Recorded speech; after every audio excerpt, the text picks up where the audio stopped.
not only what you eat, what you feed to them, because they have to be there.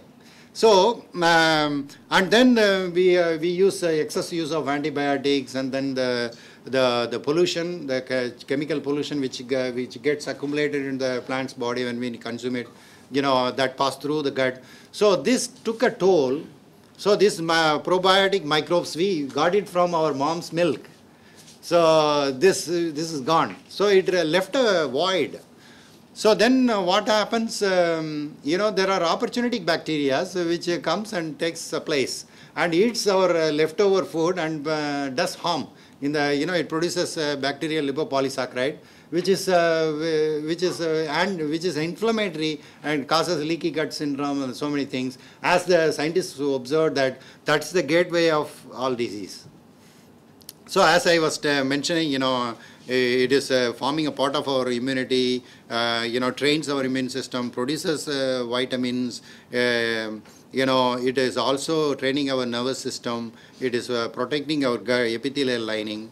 So this is what I want to emphasize. We used to have this porridge. What we do is we soak the leftover meal overnight in water, and then next day we take it. So what happens, the natural fermentation takes place, and then when we take it, so we get benefited. So we moved from that kind of food habit, moved to a modern Western diet. So, and then this antibiotic use. So what happened, we moved from a probiotic environment to a pathogenic environment. I remember when I was in US, there was a national-wide recall of spinach. So what they saw is some of the batches of... I've been missing your important talk. I'm really enjoying it. Thank you. So, why they recalled is because of the salmonella contamination. How the salmonella got contaminated to the spinach? Then when they traced back, in US, of course here also, the cows are, grazing animal. It has got a ruminant gut, and it is tuned to digest the complex leguminous starch, grass. So in US, the corn is, produce this GM crop they have huge field, miles of field, and they overproduce. The corn becomes so cheap, it is so cheaper than, less than $1 in pennies. So what they thought is, why can't we use, to feed cows? Because it is simple sugar, not much fiber, so it produces good amount of milk. So what they did is, instead of allowing the cows to graze on the field, so they put in one shelter and then started feeding this corn. So the same thing happened. They moved, their diet were moved from high carbohydrate, high fiber to a simple starchy diet. So what happened, those probiotic bacteria got eroded. This opportunistic bacteria, salmonella, got infected. So that, came out of their dung and then contaminated the field. Then finally it has been found in the leaves of the spinach. So this is a lesson. This is a lesson we have to learn. And another scientific study they did, they created a genomic mice with similar characteristic of the gut microbiota. And then they had two groups. One they infected with the pathogenic bacteria along with the dietary fiber. Another one was starved with the dietary fiber. So what they observed is the mucosal, the buffer barrier was intact in the fiber-rich diet group compared to the starved diet where they had seen the erosion of the epithelium. So now researchers have identified related this altered gut microflora associated with obesity, depression, even diabetes, cardiovascular disease, asthma, and allergy. So that's what I was telling you.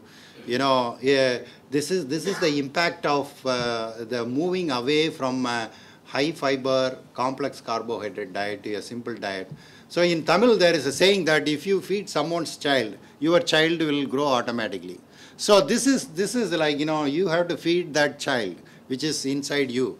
That is the whole microbiome. Whole world is sitting inside you. You have to sustain. You have to provide food. Then your own system will be sustained.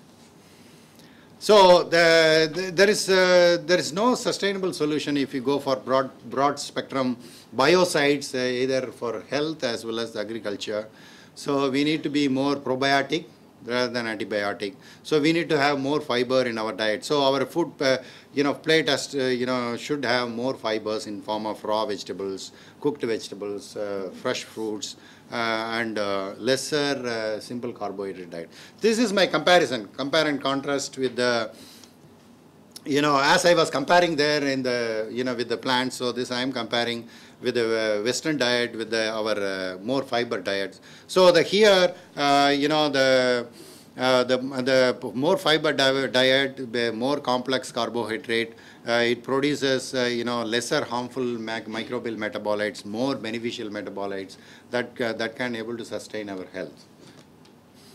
So this is my conclusion. The good health for the people and the plants are depend on the earth's smallest creatures. There is a direct relationship with the microbial garden of the soil to a microbial garden of our body. I see in this form. It is a tangled relationship which with these microbes and their potential to revolutionize agriculture and medicine from garden to gut. So now I summarize, we need to cultivate our soil, inner soil as well as outer soil with the organic matter, using the mind of an ecologist and the care of a gardener and the skill of a doctor. Thank you. Thank you. Yes, yes. What is that you are doing with moringa? Yeah, so initially, I was, my mom was taking so what I suggested is harvest a bunch of, from the bunch of moringa leaf, that is approximately 300 grams of moringa leaves. She was blending it in a mixer, and then this becomes a jelly, and then she adds water at least 500 ml, and then boils it for 15 minutes, and then she takes at least 400 ml of this juice in the morning, and then she gets miraculously immediate response. So she is totally out of pain, and she does all home chore. And then the mom is mom, she goes extra mile and complains, I'm tired and painful in the evening. I suggested take another 400 ml in the evening. Because it increases the urine output, so she has to get up from the bed in the night. I said take it before 5 o'clock. So it worked great, and many of her friends. So then I thought to convert this juice into a powder without losing any of its nutrition. So I brought freeze dryer from there. So I converted the juice into powder. And then slowly I read our local local medicine doctrines. I recruited similar herbs which has a synergistic effect, potentiating effect to this moringa leaves. So I have included curry leaves, amla, and stevia. That is so I wanted to include all 6 days here, and dried ginger.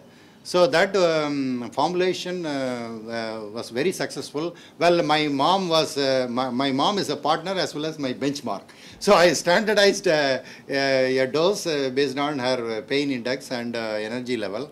So now she is taking 1 spoon, that is approximately 5 grams, mixes in a plain water, and she drinks it in the morning, and that's all. She is totally on this drug, moringa drug, nothing else. Have you got the capsules here? I've got a powder, so I'll give you the sample. We will give it to him also. Oh, yeah.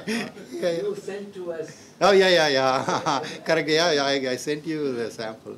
Yeah, I made it very tasty, because moringa leaves are, it has a pungent, so it's like, I wanted to make it so tasty that my second son is very picky.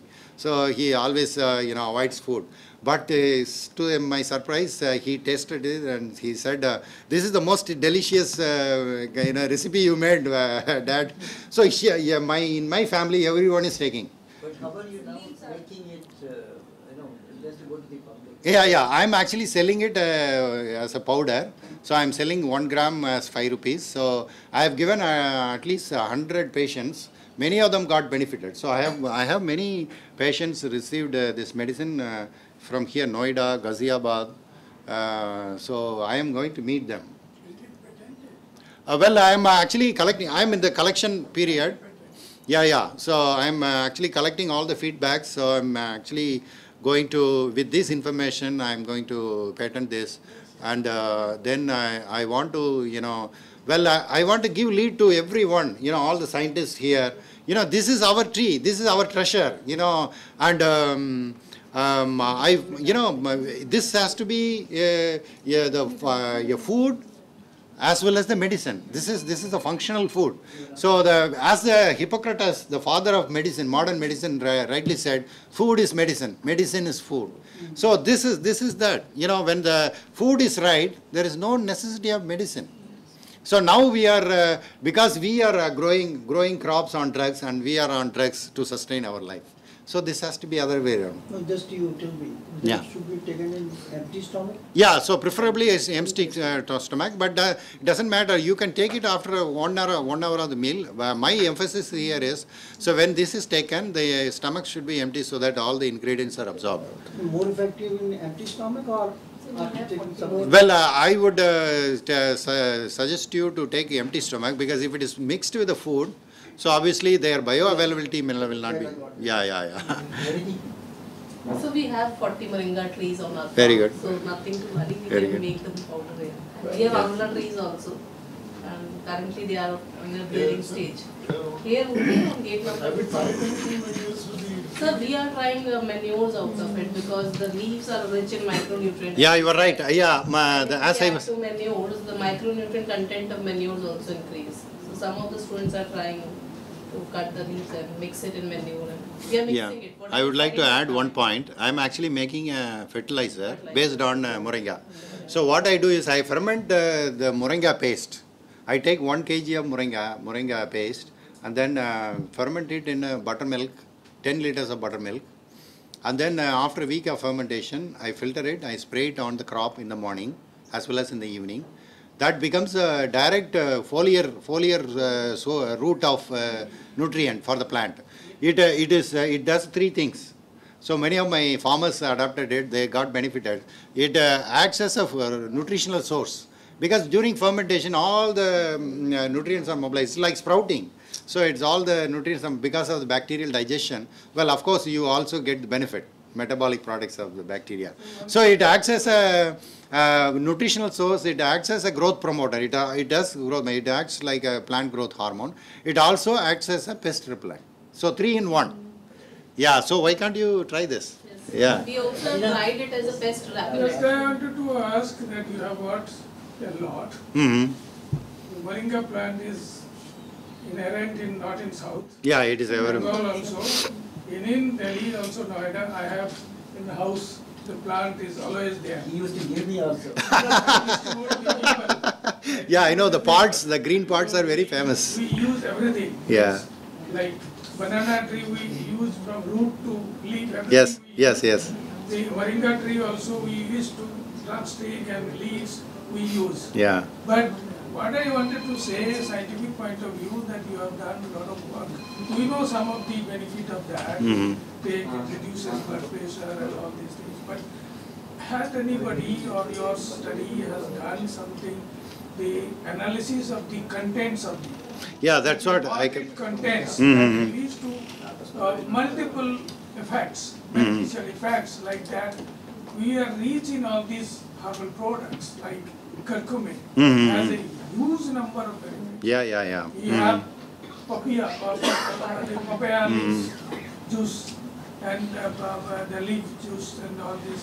They have an enormous Yeah, benefits. yeah, there But are then, for moringa, Mhm. is there anything analysis has been done, the characterization of the Yes, content? yes. Okay, I have not come to the early. Oh, sorry about that. You missed it. Came later, that's why Sir, phytoconstituents are no. Yeah, phytoconstituents. They are already known. Then it's, Where is that slide? then you can correlate But that. only thing is that we do not know what happens after In the fermentation. beginning, Oh, it's in in the the- Well, that is a different. Oh, in the beginning. in the beginning, third or fourth slide.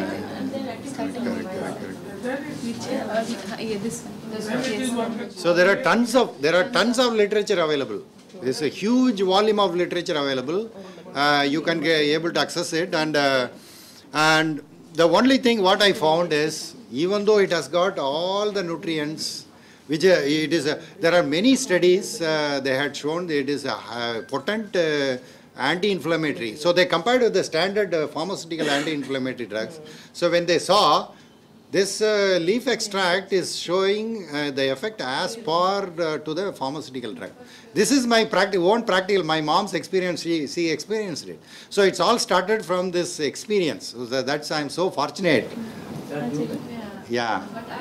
But there are some problems with the moringa leaves also. There are some anti-nutritive components. Yes. also Yes, I know. present. So that need to be taken care. Yeah, that's, I'm coming to that point. So there are anti-nutrient factors like phytates and anti-trypsin inhibitors. So yes, that's the solution I got. That's the solution I got. This can be neutralized by boiling it, by baking it. So this is our tradition. To blanch that Even some. the leaves also, there are different stages that we have to pluck for even. Yeah, before it goes into a reproductive state, you know, because till then it is on all the energy is put on the vegetative state. Then when the flowers happens, then it is shifted. You might not even there was a dedicated workshop only on moringa. Oh, very good. Many such workshops have been taken by the government of India. Where there was a discussion like how it can be done forward. Not only for the farmers trade, but also for the agriculture. Yeah. So like I have seen myself in Bangladesh, one moringa tree gives the farmers doubles the farmers income. One moringa tree in the house. Yeah. He sells double sticks, and by selling the double sticks, he earns a lot of money. So that's also for doubling the farmers' income. Yeah, that's what that's what I'm actually given this method to the farmers. This fermented moringa juice. This is my off spin. No, that's a good thing what you said. It is right that to take out the anti-nutritive activity, but in villages, everywhere, in my family and everywhere, generally they take after boiling the leaf, Yeah. they take the extract. That's what my mom got the side effect. When she took the raw juice, she developed loose motion. But loose motion is not too harmful because it is a kind of asthmatic diarrhea. In the village, they used to, like every month, for the kids deworming, they give castor oil. So then this moringa leaves were also given like this to get rid of moringa leaves, and also used against the worm infestation. Yeah. It was a great pleasure Thank you, sir. listening to an expert in cardiology and physiology talking about allelopathy and interaction. I have many questions, but I will confine to one or two. Number one, you mentioned that it promotes angiogenesis. So in that case, it can also promote angiogenesis in tumors. So the chances are that it can lead to cancer. The number two question that came to my mind was, we all know the role of the rhizosphere. We all know that there are interactions. We all know that the bacteria or even fungus, they enter the roots, they with the organic compounds, they come out and the rhizosphere acts. But in your case, you say that the bacteria will enter the root, then work on the organic compounds, come as an exudate, and then go back again. So why they go back again? Number one, they need not go back again because they have already done the job. See, if they come out, they can pick up something else. So therefore, if they stay within the plant, see, because this is a symbiotic relationship, because both are benefiting. The bacteria is benefiting as well as the root is benefiting. So this is very important. The number, we had a project on Moringa. We had to study Moringa in Theni and Dindigal. And we had contacted 20 farmers, then self-help group. Then we found that there is a lot of export potential which is not being exploited. And at that time, it came to my mind that if Moringa, because you are using pod and the leaf, so if the Moringa leaf is powdered and encapsulated, it can be of great benefit, which you have done. So hats off. Thank you. See, I am very happy because I was trying to find out whether or not Moringa powder has been encapsulated, which you have done. So therefore, we all know about the importance of Moringa, but for some reason or the other, it is not being promoted the way it should have been done. There are specific families, they are doing it. So I will just confine to this, and we are very proud of you. Thank you, sir. That's it. Thank you. Thank you. Living a cushy job is a thought of India, and a person who knows cardiology, a person who knows human physiology, if he gets into herbal, nobody can beat him. Because all the time you have in mind that these are the compounds and how these are going to act.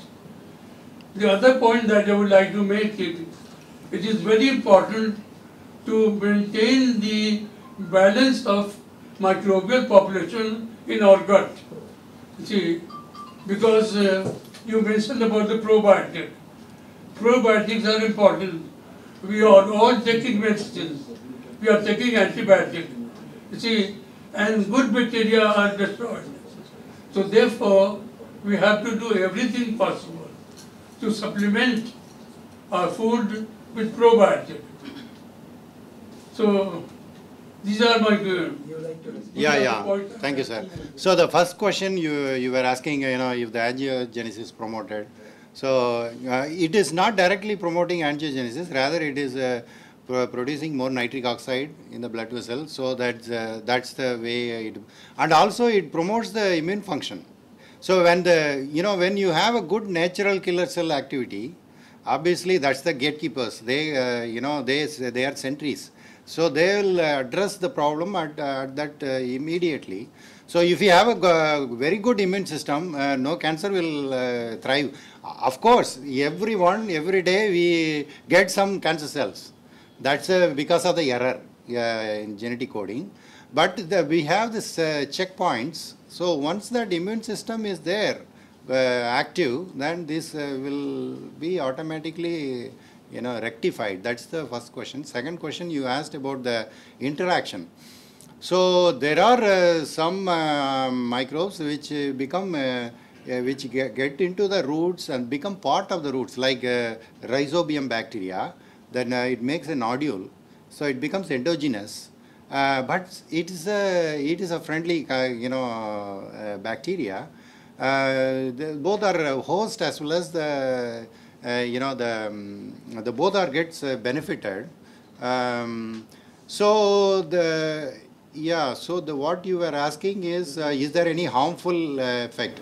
Moving across, coming out. Soil and soil to plant. Again back, why should it go Root back? exudates. Oh, okay. That's the exudates coming out, and then the entry of these metabolic products. Does it take some more material? Yes. Come out, why is it going back? Yeah. This is actually what happens. There are many things going on. One is the exudates are coming out. The major exudates are sugars for the bacteria. And then there are some communication peptides That is, regarding the pest attack and other, disease condition. There are interaction between the plant to plant. So that signal is also there. And the bacteria gets the food source as well as